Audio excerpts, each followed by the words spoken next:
Lenguaje y literatura, 9º grado. Tesis y argumentos en un editorial. Bienvenidos y bienvenidas a su franja educativa Aprendamos en Casa. La semana anterior estudiamos sobre los textos periodísticos con énfasis en el editorial. Pues bien, esta semana conoceremos las características particulares de este tipo de texto, además el proceso de redacción del mismo. Es importante mencionar que en la asignatura de Lenguaje y Literatura estudiamos textos tanto literarios como no literarios. Estos últimos son útiles no solamente en el ámbito académico como las tareas escolares, sino también en la vida profesional y laboral. Esta es la importancia de conocer y producir este tipo de textos. Como tú sabes, cada semana te proponemos que te conviertas en autor de algún tipo de texto, o bien que escribas un comentario reflexivo sobre el desarrollo de la guía. Pues el reto de esta semana es que escribas tu propio editorial. Imagina que eres director de un periódico nacional. ¿Sobre qué escribirías? ¿Cuál sería el propósito de tu texto? ¿Qué mensaje le enviarías a la población? Seguramente debes tener muchas ideas, alguna noticia que llamó tu atención, algún suceso relevante de tu comunidad o incluso la situación del país actualmente. Pero antes de comenzar tu escrito, debes conocer las características particulares de este texto y conocer cuál es el proceso a seguir para su producción. Por eso te pedimos que nos acompañes en el desarrollo de esta clase. Debes saber que la era de la información y de la tecnología ha cambiado la forma tradicional de hacer ciertas cosas. Por ejemplo, antes solíamos clasificar a los textos periodísticos en objetivos como la noticia y de opinión como el editorial. Ahora sabemos que las características de ambos pueden combinarse, generando una nueva forma de transmitir la información. Por ejemplo, la noticia y el editorial pueden auxiliarse de técnicas narrativas y literarias para transmitir lo que la población desea saber. A veces en los editoriales se coloca el título utilizando una hipérbole, es decir, utilizando una exageración. Por lo tanto, podemos afirmar que los textos periodísticos continúan diversificando las formas de hacer llegar la información al público. Ahora sí, conozcamos qué es el editorial. ¿Qué es un editorial? Un editorial es un artículo que expresa la opinión de un medio de comunicación, como un periódico o una revista, sobre un tema determinado, generalmente de actualidad. Al representar la opinión del medio, el editorial habitualmente se escribe sin firma, aunque a veces lo escribe el director o la directora del medio. Por tanto, no contiene posiciones personales, sino las del intelecto colectivo que se halla tras la publicación del diario o revista. Con un editorial, el medio intenta exponer de manera clara y concisa su punto de vista sobre un asunto determinado, con la intención de convencer a los lectores a partir de datos y fuentes de información fiables y mediante una argumentación clara. El texto invita a los lectores a reflexionar sobre un asunto, a sumarse a la visión que tiene el medio sobre el tema o incluso, en ocasiones, a sumarse a alguna acción. Ahora que ya conoces qué es el editorial, en tu cuaderno escribe una definición. Para ello, utiliza tu propio vocabulario y la comprensión del contenido del video que acabamos de ver. De esta forma, te asegurarás que tu aprendizaje sea mucho más duradero. Ahora veamos la estructura de un editorial. Estructura de un editorial. Título. El escritor deberá utilizar palabras claras y precisas para referirse al tema que va a desarrollar. El título tiene que ser llamativo para despertar el interés de la audiencia. Introducción. El objetivo de este apartado es dar a conocer al lector el tema que se desarrollará en oraciones cortas y precisas. Cuerpo. Se presenta la argumentación con datos o informaciones que logren sustentar las ideas y opiniones del editor respecto al tema. El propósito es brindar al lector la posibilidad de apoyar o rechazar lo expuesto en el editorial y crear una opinión. Conclusión. Esta debe ser escrita en un párrafo. Se enfatizan los puntos más relevantes del tema expuesto.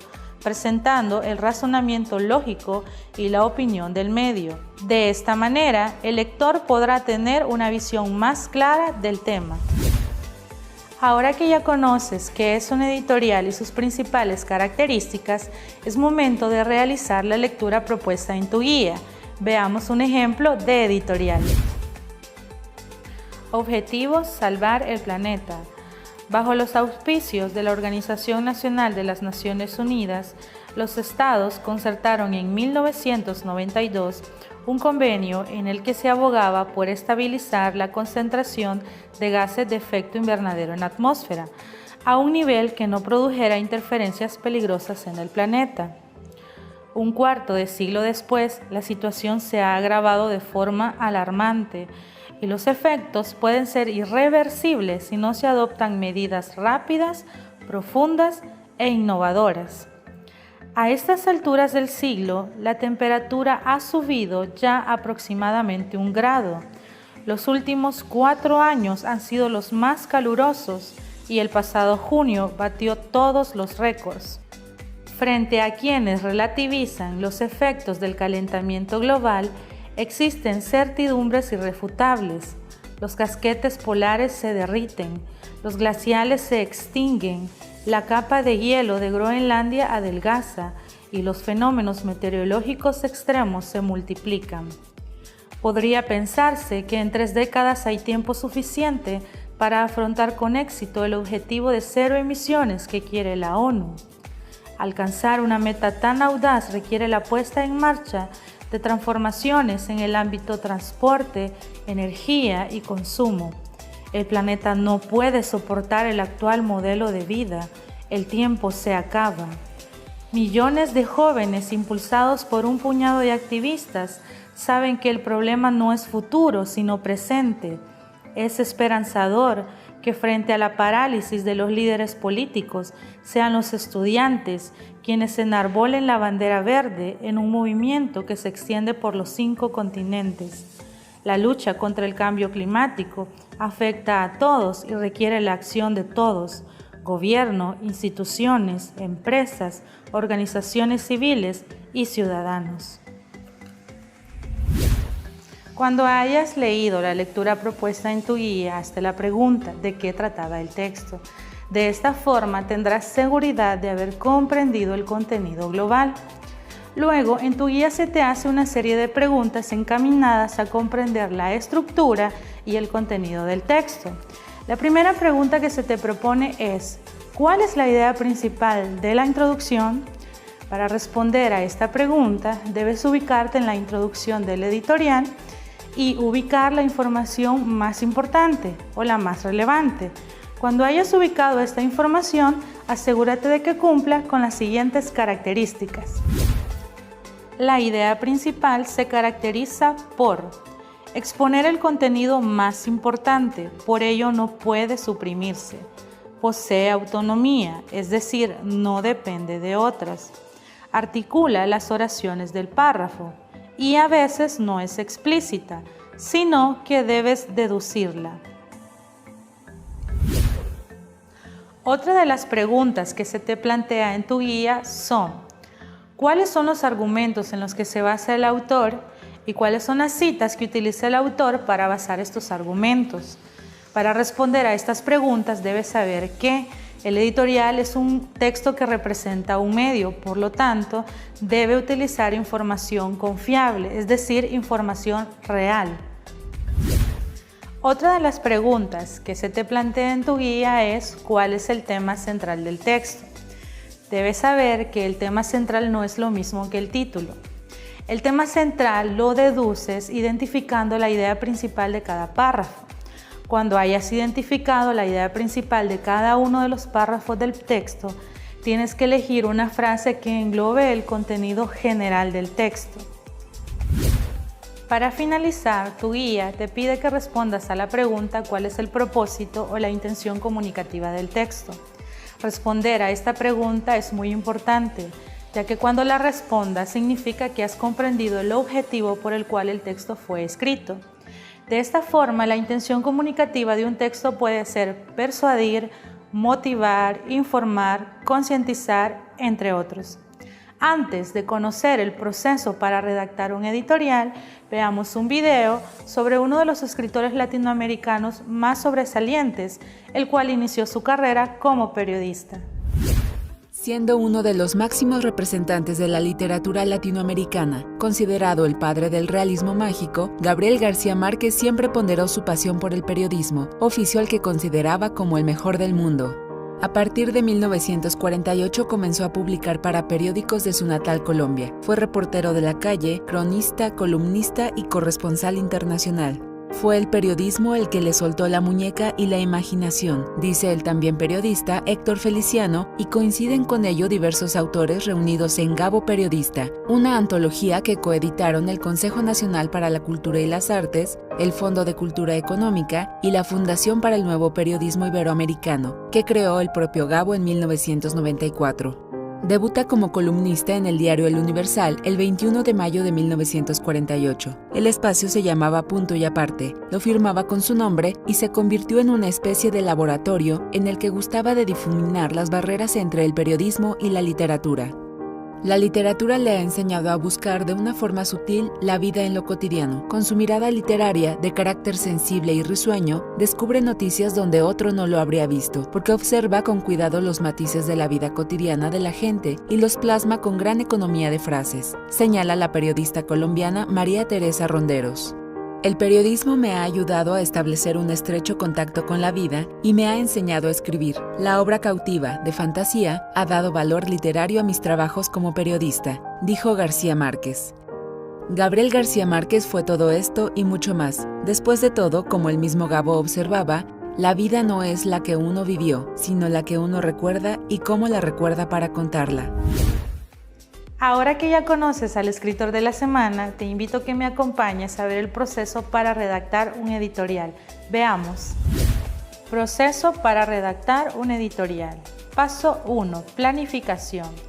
Debes investigar, documentarte y seleccionar información para encontrar y utilizar datos fiables. Pregunta a tus familiares sobre situaciones ambientales preocupantes en tu departamento o municipio. De esta forma tendrás más argumentos que puedas utilizar. Además, redacta las ideas principales de cada apartado. Paso 2. Textualización.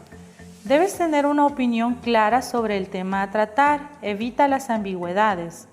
Debes ser conciso, es decir, expresa tus argumentos con claridad. Utiliza datos y fuentes para argumentar el punto de vista expresado. Recuerda que el lenguaje, estilo y tono utilizados en el texto deben ajustarse al objetivo de lo que deseas comunicar. Paso 3. Revisión. Revisa que todas las palabras se encuentren correctamente escritas. Lee el escrito a tus familiares para verificar que el texto sea comprensible. Verifica que posea una estructura adecuada y que cada párrafo contenga una idea principal. Ahora escribe la versión final de tu editorial. Paso 4. Publicación. Vuelve a leer el texto a tus familiares. Cuando regreses a clases, coméntalo con tu docente o con tus compañeros. Antes de finalizar, debo comentarte que el proceso de escribir o de crear un texto es una de las habilidades cognitivas más complejas. Esto porque pones de manifiesto una serie de habilidades, no solamente habilidades psicomotrices como sostener un lápiz, trazar una línea o escribir en el computador, sino también habilidades cognitivas como generar ideas. Además, utilizas tu conocimiento sobre la tipología textual, reglas de tildación, de puntuación y el uso de las propiedades textuales como coherencia y cohesión de un texto. De esta forma, cada vez que tú escribes un texto, estás fomentando y desarrollando competencias para la vida. Recuerda que puedes ver la transmisión en vivo a través de la página oficial de Canal 10 en Facebook y también puedes buscar la clase puntualmente en el canal de YouTube Aprendamos en Casa o en el canal de Lenguaje y Literatura 2020. Recuerda mantenerte en casa y practicar todas las medidas necesarias para mantener tu salud. Nos vemos en la próxima clase.